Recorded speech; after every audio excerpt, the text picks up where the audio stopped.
With effect from 1st April 2022, a new kind of tax called the crypto tax has been made applicable in India.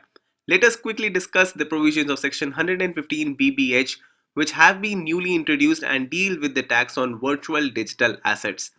Firstly, this provision for now includes assets like the cryptocurrencies and the non fungible tokens. Secondly, a tax rate of 30% has been made applicable on all transactions related to the sale of virtual digital assets. Only one kind of deduction has been allowed, which is the cost of acquisition, and no other deduction like the commission or the brokerage or any kind of stamp duty which has been paid on the transaction will be allowed as a deductible expense. Thirdly, any kind of losses will not be allowed to be either be set off or to be carried forward if they are related to the transaction in a virtual digital assets. Fourth, is there any kind of exemption which has been provided to certain kind of assessees, whether they have been chargeable to tax or not?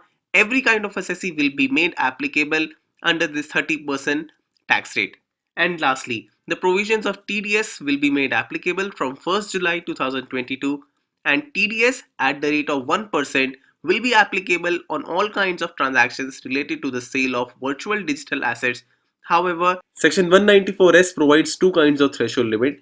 While for the majority of the assessees it will be 10,000 rupees of an aggregate value during the financial year.